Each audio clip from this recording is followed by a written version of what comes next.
Daremos inicio a la segunda parte de anemias regenerativas, la cual se centra en las anemias macrocíticas.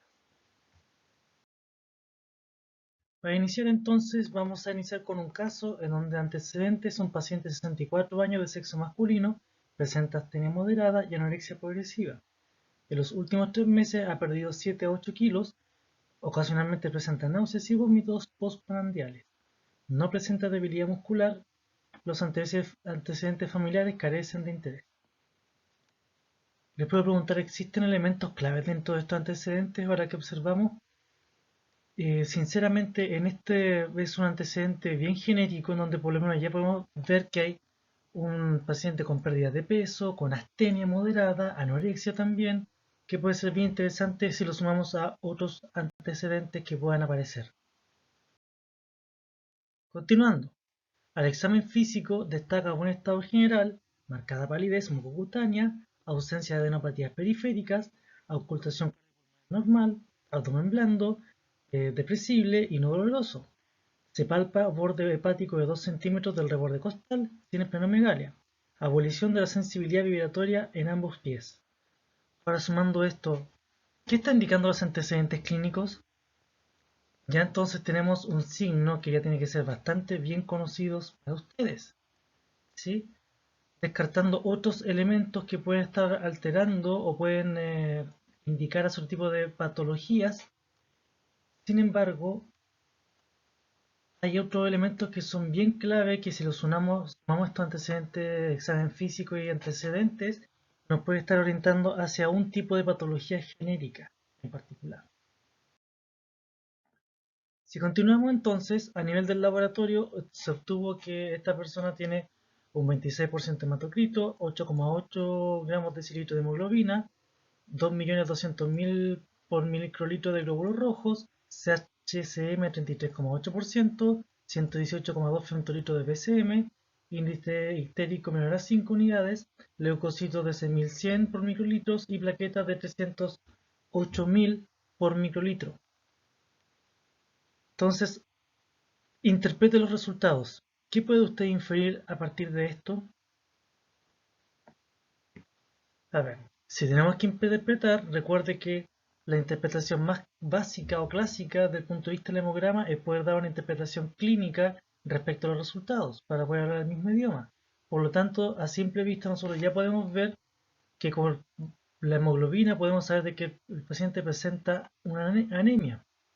Desde el punto de vista leucocitario se encuentra normal y las plaquetas también. Por lo tanto, desde el punto de vista hematológico se encontraría solamente con una anemia que, si bien analizamos la BCM, sería de tipo macrocítica, y con la CHCM, que se encontraría dentro de su rango, por lo tanto sería macrocítica normocrómica. Creo que inmediatamente puede saltar a la duda, ¿qué ocurrió con la HCM? ¿Dónde está la HCM? Y si hace el simple cálculo de cuál sería el valor de la HCM, ustedes encontrarían que este valor sería de 40 picogramos, lo cual se encontraría muy superior al resultado de referencia, siendo como catalogado como hipercrómica, pero ese concepto no existe, ya que consideran el gran tamaño o el gran volumen de los glóbulos rojos, lo cual permitiría que por cada glóbulo rojo contenga más hemoglobina, por ende la HCM es elevada. Sin embargo, si analizamos el contenido total de hemoglobina en la masa total de los glóbulos rojos, esta sería la mejor interpretación para un resultado con la BCM tan elevada, donde podemos ver que la distribución normal existe una distribución normal de hemoglobina en el total de la masa eritrocitaria. Considerando los índices eritrocitarios, ¿qué esperaría observar el frotis? Recordando que observamos una macrocitosis con una BCM 118 y una CHC y normocromía con la CHCM de 33,8%. Por lo tanto, tenemos que esperar observar glóbulos rojos de tamaño grande. Por lo tanto, hay variaciones en los tamaños. Con cromía no debiésemos observar alteraciones en esta. Eso por lo menos lo que debiésemos esperar en esto. Y los resultados demostraron que existía una anemocitosis moderada con macrocitosis marcada. Eso entonces nos da a entender que existían glóbulos rojos de tamaño normal y también de tamaño grande. Poiquilocitosis moderada con macropolicitos en regular cantidad. La poiquilocitosis bien sabemos que la alteración es de la morfología y los macropolicitos es un concepto que no se utiliza para hoy en día dentro de las recomendaciones del ISP, ya que se corresponde a un ovalocito de tamaño grande. Leucocitos y plaquetas, por lo menos desde el punto de vista digamos de recuento en el control hematológico, estaban normales, y como se observaba que había una tendencia más a una alteración de la línea eritrocitaria, por ende los leucocitos y las plaquetas se encontraron normales. Alfred. Ahora, ¿cuáles podrían ser las causas de este cuadro? O sea, una anemia de una persona con antecedentes ya de astenia u otros síntomas de cansancio, con alguna debilidad muscular y también que tenga un volumen eritrocitario más grande de lo normal. Entonces, ¿qué podría ser causa de este cuadro? Es lo que es el foco de esta clase.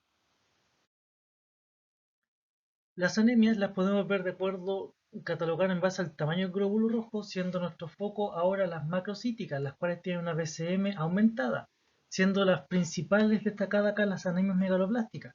Sin embargo, existen hepatopatías, alcoholismo, algunos síndromes mielodisplásicos, o incluso cuando hay una reticulocitosis bien marcada, puede ser ya asociada con una BCM grande. Recuerden que el reticulocito o la policromatofilia son glóbulos rojos de tamaño más grande, entonces a la hora de hacer el análisis por contador hematológico, los glóbulos rojos tendrían a ser más grandes. Anemia aplásica también, u otros, administración de algunos tipos de fármacos, puede ser también involucrada con macrocitosis, con una BCM elevada respecto a los valores de referencia. Entonces, las anemias macrocíticas las podemos catalogar como anemias que poseen una BCM mayor a 100 femtolitros, ya en donde por lo menos acá en la imagen podemos ver unos glóbulos rojos de un tamaño bastante más grande en respecto a lo que se observa en esa imagen. ¿Ya? Entonces hay un predominio de glóbulos rojos de tamaño mayor, por lo tanto el promedio de los glóbulos rojos tiende a ser un poco mayor. Sin embargo, existe un concepto que se denominaría macrocitosis falsa, en donde puede haber aumentado el tamaño del glóbulo rojo, pero no necesariamente por algo intrínseco que le esté pasando a ello. Eso puede ocurrir en los casos de hiperglicemia, en patologías como las aglutininas frías o en leucocitosis extremas. Se podría llegar a observar cuadros con macrocitosis falsa. Puede también existir macrocitosis sin anemia. Recuerden que en la macrocitosis hablamos del tamaño del glóbulo rojo, no necesariamente tiene que estar asociado con un cuadro de anemia. Pero sí pudiese existir entonces este cuadro de macrocitosis sin anemia. ¿En cuándo pudiese ser? Cuando existe una deficiencia temprana de folato y vitamina B12. Y por ende, la causa más común de macrocitosis como tal, la que queremos estudiar bien, sería alcoholismo, deficiencia de folato o vitamina B12, quimioterapia y una reticulocitosis por hemólisis.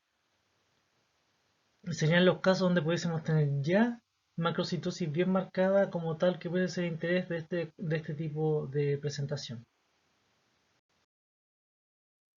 Las anemias macrocíticas las podemos dividir en dos grandes grupos: las anemias megaloblásticas, en donde su causa común es la falla en la síntesis de ADN, en donde existe un retraso en la maduración del núcleo, la cual previene la división celular de esta, y por lo tanto existe una célula grande la cual se caracteriza porque es asincrónica entre el núcleo y el citoplasma, que quiere decir que la alteración está a nivel del ADN del núcleo, pero el citoplasma sigue madurando de forma normal.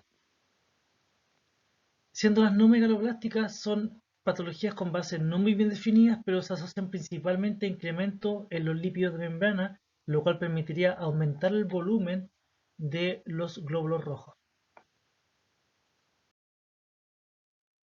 La anemia megaloblástica, como ya hemos visto, es un defecto en la maduración nuclear, en donde la eritropoyesis es poco eficiente, la síntesis de ADN se encuentra alterada.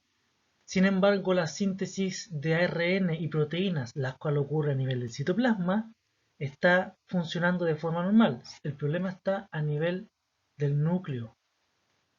Por lo tanto, va a existir una sincronía entre la maduración y el desarrollo del núcleo y el citoplasma, en donde el 95% se ocurre, o de la anemia megaloblástica se debe por deficiencias de folato y vitamina B12. Ambas son coenzimas que son necesarias para la síntesis del ADN. Por eso la causa más común de anemia megaloblástica ya tiene que tener claro que el 95% de ella se debe por deficiencia de folato y vitamina B12. Existen otras causas, pero estas son las que llevan finalmente la mayoría de los casos. Entonces, como está fallando las coenzimas a nivel nuclear, lo que nos va a pasar es que el núcleo se está estancando en su desarrollo, sin embargo el citoplasma se sigue desarrollando, sigue teniendo actividad.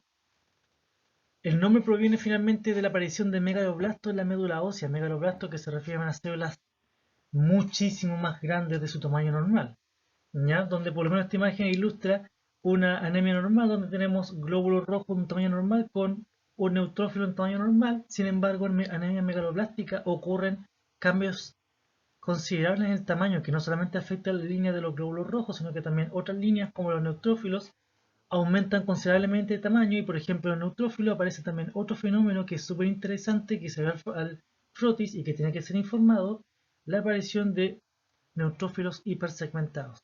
Como bien dijimos entonces, el 95% de los casos se debe por deficiencia de folato y vitamina B12. Sin embargo, a nivel específico de la deficiencia de vitamina B12, la gran mayoría de los casos por deficiencia exclusiva de vitamina B12 se debe por deficiencias del factor intrínseco, que tiene relación con la absorción de la vitamina B12 a nivel intestinal. La vitamina B12, denominada cobalamina, posee 4 anillos pirólicos y tiene un átomo de cobalto. De acuerdo a esta estructura química que está acá, es que es la que vamos a ver a continuación y de acuerdo a las distintas formas que puede adquirir dentro del cuerpo y cómo puede ser utilizado y cómo se puede asociar su ausencia a una anemia megaloblástica. La adquisición y almacenamiento de la vitamina B12 existen bastantes alimentos que consumimos normalmente como cereales, carnes de pescado, carne roja, carnes blancas también como pollo, lácteos, entre otros, eh, misma carne roja o pana, que es realmente componente hepático como tal, que son ricos en vitamina B12 y que debemos estar y que nosotros adquirimos e ingerimos normalmente, ¿ya? Entonces, como ya sabemos, la vitamina B12 o la cobalamina se encuentra entonces en distintos elementos que comemos diariamente, en donde tenemos que estar consumiendo aproximadamente entre 2 a 5 microgramos por día.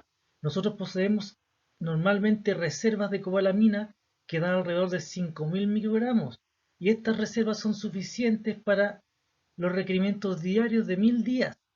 ¿Ya? Entonces, fíjense bien lo importante que tenemos que tener un stock bastante grande de esto, entonces nos da la posibilidad de no consumir vitamina B12 por 1.000 días y aún así funcionar bien con los requerimientos necesarios, en donde de estos requerimientos el 50% se encuentra en el hígado y el otro 50% se distribuye entre el corazón y riñón.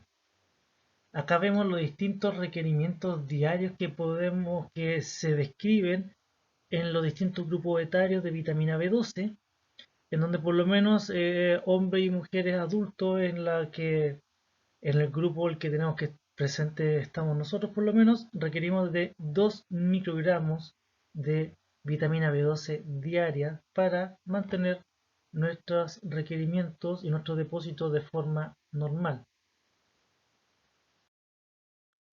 ¿Qué ocurre cuando ingerimos vitamina B12? ¿Cómo es el metabolismo? Cuando lo ingerimos entonces, que la cobalamina que viene en nuestros alimentos, a nivel del estómago se une a una proteína denominada proteína de unión AR y esta proteína está unida a la cobalamina dentro a nivel del estómago para poder proteger su paso a nivel de este lugar evitando el efecto del pH ácido.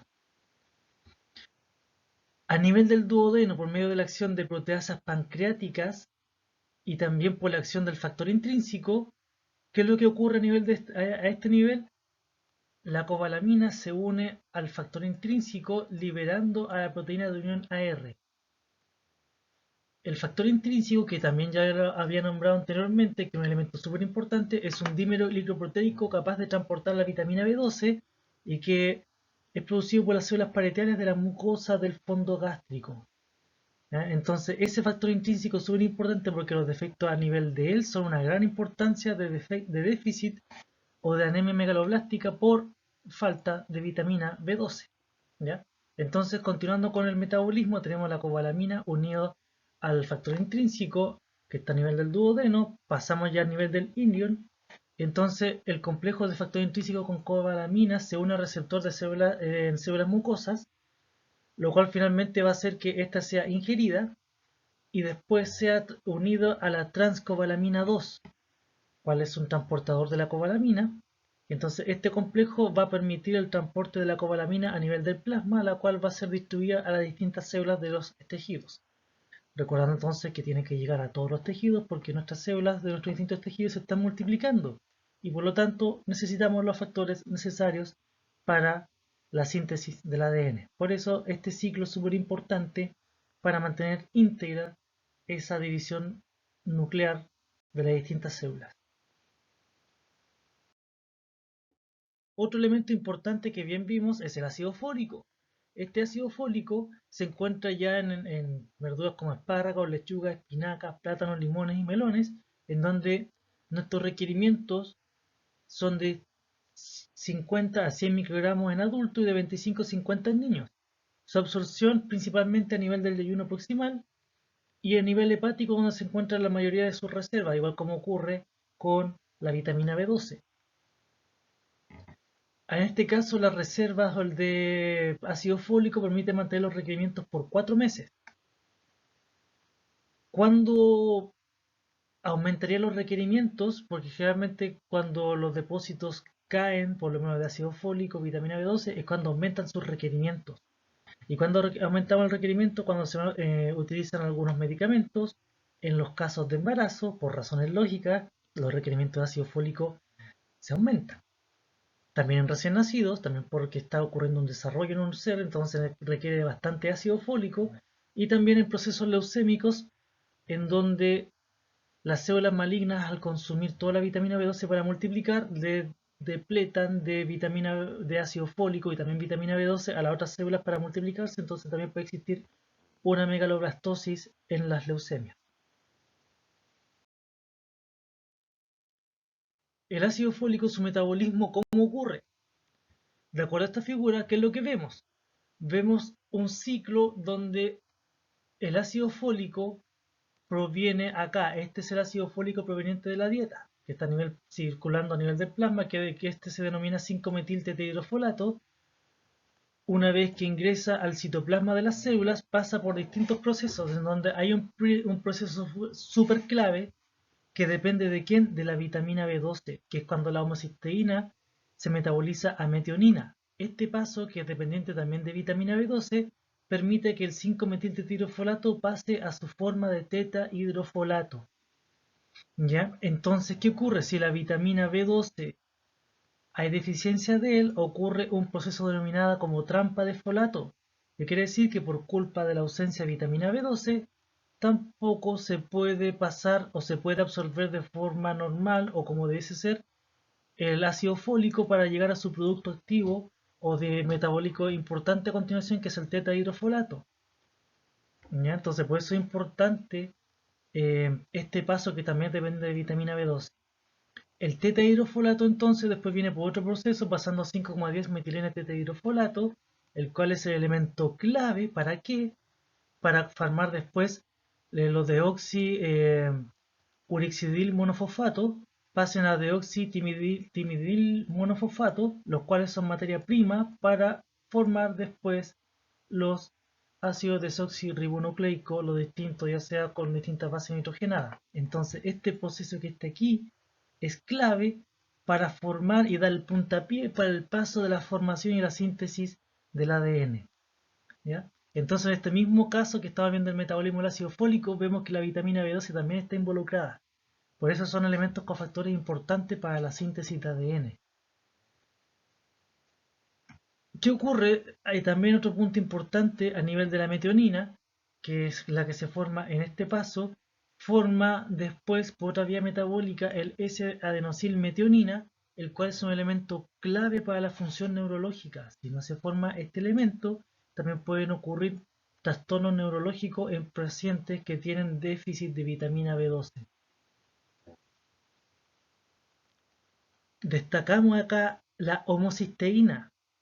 ¿Por qué llegó a destacar la homocisteína en este cuadro? Porque, imagínense, tenemos que ver distintos marcadores. A veces la megaloblastosis o el incremento del tamaño del glóbulo rojo no necesariamente está asociado con anemia. Pero ¿qué pasa si tenemos otras herramientas como la cuantificación de homocisteína? ¿Qué debe ocurrir si hay un déficit de vitamina B12 o de déficit de ácido fólico?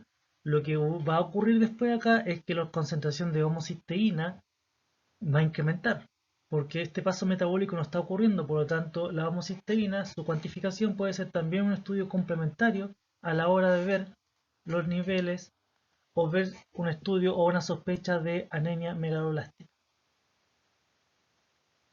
El paso que vemos al fondo de histidina hasta ácido glutámico es un paso importante también dentro de la vía del ácido fólico. ¿Por qué? Porque la forma de formimino tetahidrofolato es necesaria para que el ácido formimino glutámico, o abreviado como FIGLU, pase a ácido glutámico, que es dependiente del tetahidrofolato, o sea, del folato. ¿Ya? Por lo tanto, ¿qué ocurre y cuál es la importancia de mostrarle esta vía? Es que FIBLU también es un marcador que puede ser clave al estudio, pero particularmente ¿de quién? Del ácido fólico. O sea, quiere decir que en deficiencias de ácido fólico, lo más común que pueda ocurrir es que exista un incremento del ácido forminoglutámico. De acuerdo a lo expuesto anteriormente, entonces vemos que existe una unión en las vías del metabolismo del folato y de la vitamina B12. En esta imagen también vemos prácticamente la misma conversión un poco más detallada a lo que quiero explicar por lo menos ahora. Entonces ya sabemos que la vitamina B12 es transportada en el plasma por medio de la transcobalamina 2 y esta transcobalamina 2 va a favorecer que al interesar a la célula, la transcobalamina 2 se libere dejando la cobalamina, o sea la vitamina B12, libre para poder ser metabolizada. Por otra parte, en la dieta también tenemos la ingesta del tetahidrofolato y que adquiere o llega en su forma de N5-metil-tetahidrofolato, la cual también es transportado y llegado a la célula. Entonces, como ya vimos, la cobalamina, la vitamina B12, permite el paso o favorece el paso del N5-metil-tetahidrofolato a tetahidrofolato, ¿ya? Entonces, cediéndole el grupo metil a la cobalamina. Entonces acá tenemos metilcobalamina, la cual es fundamental ¿para qué? Para formar o para pasar la homocisteína en metionina. Y la metionina, como les dije, es clave para después formar la S-adenosilmetionina, por lo menos que era importante. La homocisteína tiene otros pasos para ser convertida a homocisteína, o la S-adenosilmetionina también puede pasar a S-adenosil-homocisteína y volver a ser homocisteína y volver a hacer este ciclo. Por otra parte, entonces, el tetahidrofolato, como ya vimos, entonces es clave para formar el N5N10 metilena tetahidrofolato, el cual va a pasar finalmente y convertir y favorecer la síntesis de ADN formando sus precursores y a su vez formando el dihidrofolato que por medio de la acción de la enzima dihidrofolato reductasa va a volver a formar el tetahidrofolato clave para realizar este ciclo nuevamente. Entonces, como ya tenemos acá la síntesis de ADN, entonces acá podemos ver que esta síntesis de ADN fue mediada entonces ¿por quién? Por el tetahidrofolato y por la cobalamina. Y acá a este nivel, por la acción de ese adenosilmetionina, se liberan grupos metilos que favorecen reacciones de metilación que son clave para la función neurológica.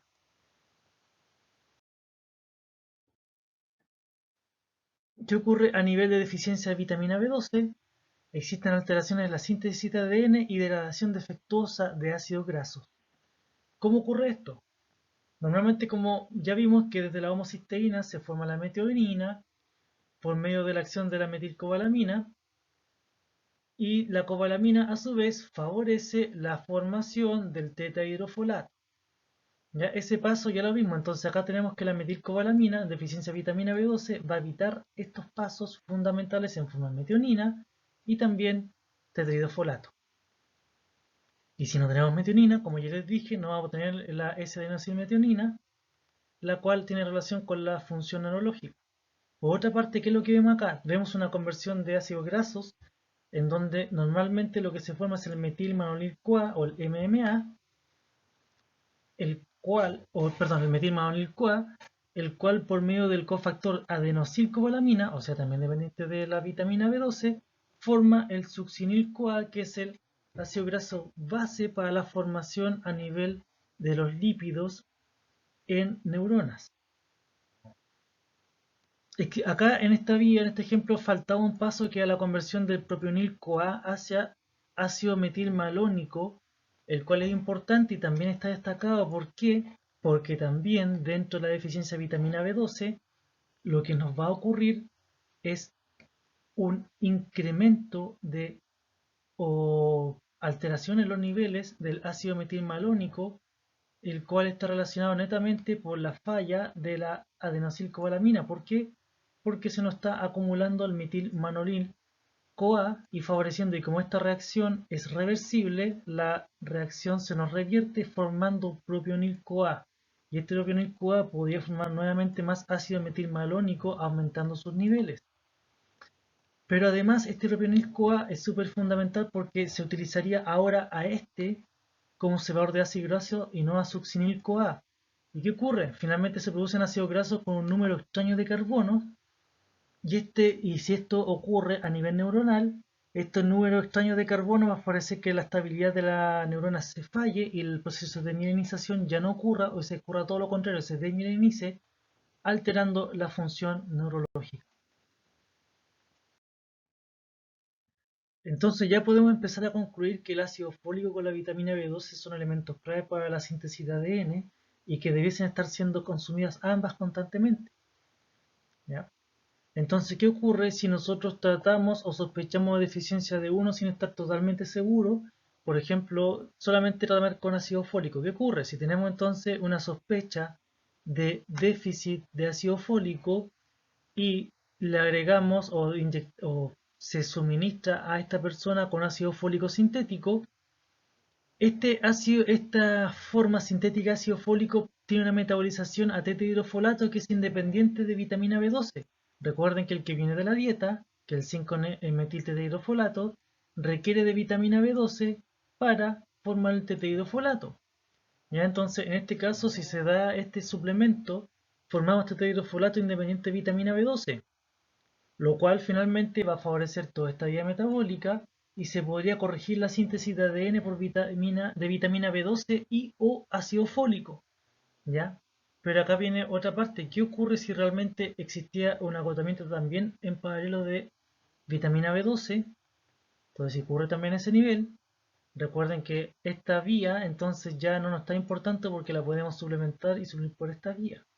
Sin embargo, esta vía de acá, la de la S-adenosilmetionina, ya estaría alterándose. Entonces recuerden que teníamos las reacciones de metilación, ya no estarían realizándose, por lo tanto se mantendrían los síntomas neurológicos porque falta vitamina B12 y también súmelo lo que expliqué anteriormente con la formación a mayor escala del propionil-CoA en vez de succinil-CoA. Las causas de anemia megaloblástica, una de las causas más importantes que ya les mencioné es la anemia perniciosa. A ver, ya sé que es lo que van a decir. Primera vez que les hablo del concepto de anemia perniciosa en esta clase, lo cual es correcto, pero ya se lo he mencionado la causa. ¿Por qué? Porque el concepto de anemia perniciosa es la anemia megaloblástica que es causada por ausencia del factor intrínseco, principalmente dado por atrofia gástrica. Por lo tanto, ya sabemos que sin factor intrínseco la vitamina B12 no puede ser absorbida. Y esta pequeña causa por factor intrínseco es el responsable del 85% de las deficiencias de vitamina B12. ¿Ya? Entonces, para que le tomen peso, si ya vemos que el 95% de la anemia megaloblástica se debe por déficit de vitamina B12 y ácido fólico, y desde el punto de vista solamente de vitamina B12, el 85% se debe solamente por déficit del factor intrínseco, es porque ya tenemos que tener claro que el concepto de anemia perniciosa es bastante importante de ser considerado dentro de las anemias megaloblásticas. Generalmente esta anemia perniciosa es una enfermedad autoinmune. ¿Por qué? Porque generalmente se está atacando a elementos a nivel gástrico o generalmente generando anticuerpos contra el mismo factor intrínseco. Entonces, Existe una prueba que por lo menos clínicamente no es tan utilizada porque es un poco engorrosa, la cual permite diferenciar si es falta de factor intrínseco, de mala absorción o baja de consumo de vitamina B12, que se denomina test de Chilling, que son un grupo de pruebas funcionales en donde se hace estimulación o se hace ingesta de vitamina B12 eh, reactiva o marcada para poder ver su nivel de excreción o de absorción posteriormente. Son pruebas funcionales que ya no se utilizan tanto hoy en día porque existen otras pruebas menos invasivas y de menos intervención que pueden favorecer su estudio, como ya vimos anteriormente los niveles eh, de MMA o también los niveles de FIGLU o también de homocisteína. Otra causa de anemia megaloblástica son aumentos de los requerimientos. Y quienes requieren o quienes tienen aumento de requerimientos son personas que tienen replicación celular aumentada. ¿Y quién tiene replicación celular aumentada? Las personas con anemia hemolítica, que no se destruyen glóbulos rojos, pero la base de la médula ósea funciona bien, por lo tanto la producción de la médula ósea es óptima y se liberan cada vez más reticulocitos o policromatófilos, porque ya sabemos que son un poco más grandes, por eso puede ser que al ojo esos glóbulos rojos sean más grandes. También con enfermedades mieloproliferativas, donde también es un tipo de neoplasia hematológica, donde hay mayor consumo de ácido fólico y vitamina B12 por las células malignas, en embarazo y en cáncer metastásico también puede haber aumento de requerimiento, por lo tanto podría llegar a causar una anemia megaloblástica. Los hallazgos clínicos de la anemia megaloblástica es que se pueden observar síntomas clásicos de anemia, como ya hemos visto entonces, glosidis también, diarrea, específicamente si es anemia tipo perniciosa, porque está ocurriendo entonces una reacción inflamatoria a nivel intestinal, y también alteraciones neurológicas si ocurre necesariamente o es exclusivamente un déficit de vitamina B12. ¿Ya? Entonces, tenemos, por ejemplo, en deficiencia de vitamina B12, manifestación de anemia megaloblástica, y también otro concepto clave, no sé si es que se lo han considerado. Dentro del caso clínico que apareció ahora, no estaba del todo, no, por lo menos este concepto no apareció porque no estaba todavía expresado, pero sí, a la larga, si esta anemia megaloblástica se extiende en el tiempo, va a ocurrir una pancitopenia. ¿Por qué? Por el simple hecho de que la síntesis de ADN se altera en todas las células. Eso quiere decir que también la producción de leucocitos y de plaquetas se vería alterada. Por lo tanto, habría anemia, leucopenia y trombocitopenia, los cuales los tres en conjunto adoptamos el concepto de ¿qué? De pancitopenia.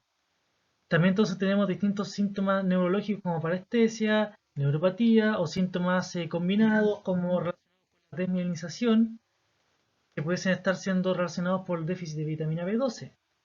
También se veían síntomas psiquiátricos como irritabilidad, cambio de personalidad, disminución o alteración en la memoria, demencia, depresión, psicosis, que pueden estar también asociados en casos de déficit de vitamina B12. Y también riesgo cardiovascular también se podría incrementar y también con infartos, que está también asociado con la alteración de los lípidos dentro de estas vías metabólicas.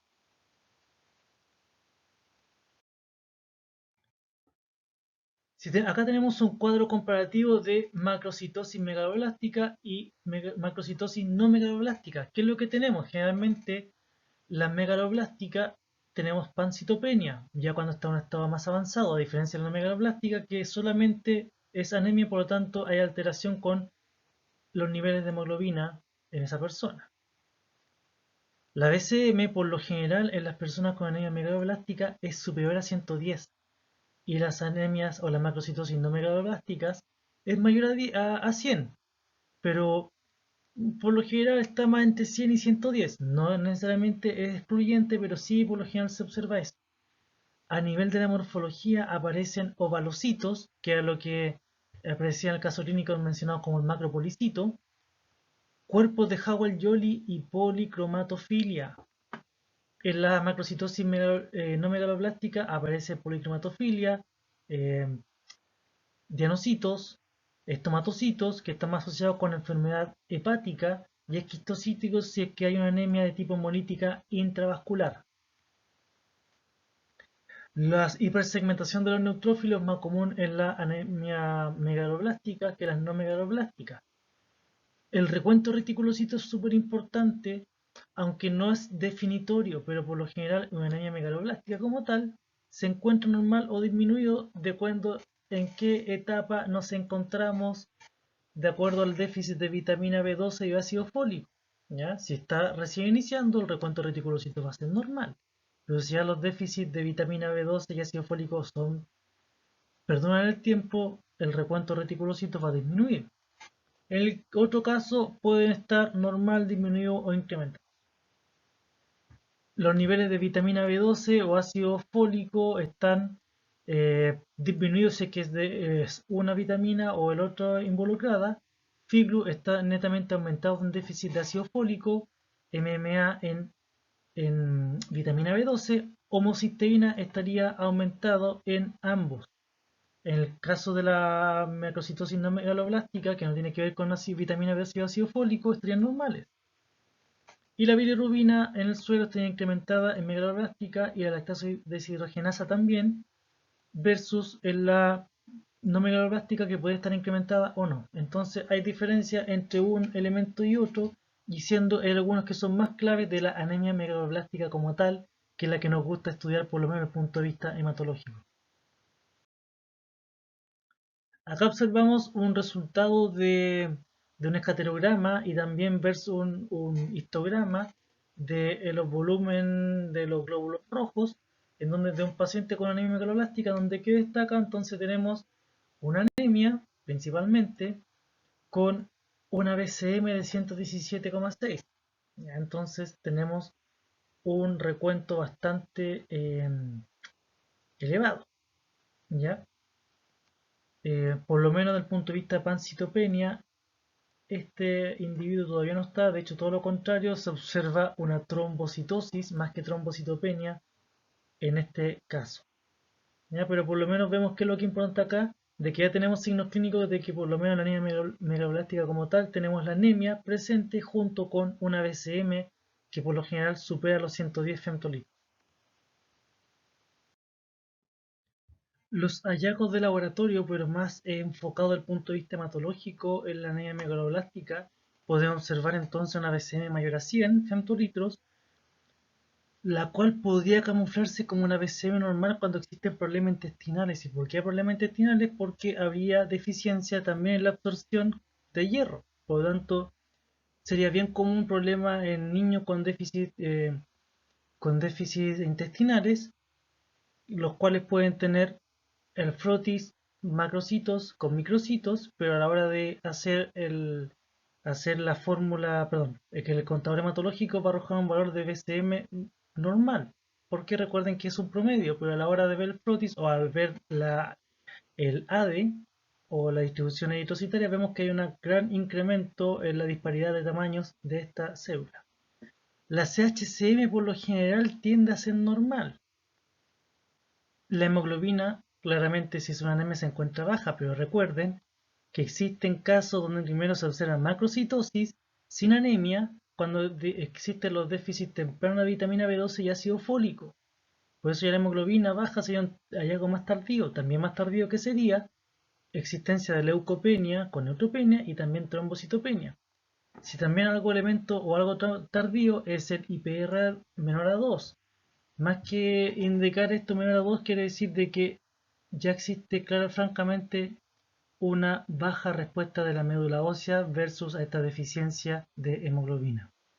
Entonces va a haber anisocitosis también que puede ser moderada o severa, con poiquilocitosis, con más de 5% de polimorfos nucleares con 5 lóbulos o más del 1% de 6 lóbulos. Entonces son dos opciones, que encontremos más de un 5% de los neutrófilos con 5 lóbulos o más de un 1% con 6 lóbulos como tal. Entonces dentro de todo esto existe una triada del frotis, que también es por eso que es bastante interesante estudiar la anemia megaloblástica en el frotis sanguíneo, la cual se describe en los textos de la siguiente forma como macrocitos o macroovalocitos, cuerpos de Howell-Jolly y neutrófilos hipersegmentados, los cuales los tres aparecen en esta figura. Si no saben cuáles son los cuerpos de Howell-Jolly, sería este glóbulo rojo que está aquí con ese puntito involucrado ahí, sería el denominado cuerpo de Howell-Jolly, con los macroovalocitos, donde los glóbulos rojos de tamaño grande tienden a ser más ovalados que redondos, y este neutrófilo con bastantes segmentos nucleares y de tamaño mayor. Entonces, como ya vimos los cambios morfológicos que podemos observar, un incremento en el tamaño de las células de glóbulos rojos y de neutrófilos, y también la cantidad de segmentos de este. Por ejemplo, 1, 2, 3, 4, 5, 6 segmentos para este neutrófilo. ¿Qué más observamos acá? Los glóbulos rojos tienen también un tamaño que predomina ser mayor. En esta figura vemos a la izquierda un frote de sangre periférica en donde vemos nuevamente los neutrófilos hipersegmentados de tamaño mayor, además de glóbulos rojos de tamaño que tienden a ser un poco más grande que lo normal, ¿ya? Y a la derecha, que lo que vemos es un aspirado de médula ósea, en donde también uno de los estudios que también se realiza en el estudio de anemia megaloblástica es un mielograma o estudio de la médula ósea, en donde el estudio morfológico también vemos estos megaloblastos, que son estas células de mayor tamaño que lo normal, pero a la vez que lo que observamos en las distintas células, principalmente los precursores eritroides, vemos este puntito que es lo que eran los cuerpos de Howell-Jolly. Además, otra cosa o hay algo importante que se observa a nivel de médula ósea es que la cromatina está un poco más laxa de lo normal. Hay algunos estadios que tienen su cromatina más laxa, en este estado como son más grandes, entonces tiende a estar un poco más, no tan condensada, también pensando en el espacio de estas células, que es mucho mayor que una célula en su forma normal. Si yo les pregunto, ¿qué es lo que es eso que está indicado en la figura? ¿O esto que está aquí? ¿O esto que está acá? Probablemente al ver el título me dirán inmediatamente son inclusiones eritrocitarias, lo cual es correcto, ¿sí? Pero la pregunta más importante es ¿a qué corresponden estas inclusiones eritrocitarias? Entonces normalmente, o qué ocurre que en algunas anemias bastante graves podemos llegar a encontrar inclusiones eritrocitarias como por ejemplo cuerpos de Howell-Jolly, anillos de Cabot y punteado basófilo. Entonces eso ya va a ocurrir cuando la respuesta medular es tan o la anemia es tan grave que la médula ósea ya no puede responder de forma óptima, que ya empieza a enviar glóbulos rojos que están siendo defectuosos en su proceso madurativo o en su eliminación en algunos casos. Por eso hace de que se mande, o se observen estas inclusiones eritrocitarias. De acuerdo a las recomendaciones del ISP para los informes del hemograma, del punto de vista morfológico, las inclusiones eritrocitarias también forman una parte importante de poder detectar y poder informar, porque también son indicativas de algunos casos. Como ya hablamos de los cuerpos de Howell-Jolly que ocurren y que se observan con bastante frecuencia en la anemia megaloblástica, la cual corresponden a un micronúcleo que son fragmentos nucleares que predominan en el glóbulo rojo, que normalmente no aparecen en sangre periférica porque son retiradas por el vaso, por los macrófagos del vaso cuando todavía está presente. Existe también otro defecto como los punteados basófilos que corresponden ya a ribosomas precipitados, o el otro que vimos como los anillos de Cabot que corresponden al uso mitótico que aún predominan en el glóbulo rojo. Así también podemos observar otros elementos que son depósitos de hierro o elementos parasitarios o inclusive hemoglobina precipitada como el caso de los cuerpos de Hens y hemoglobina H. Algunas de estas inclusiones se hablan que son inclusiones porque aparecen en glóbulo rojo, pero no todas se detectan con la tinción McGreen-Valguiemz. ¿Ya? Hay algunas que sí y otras que no.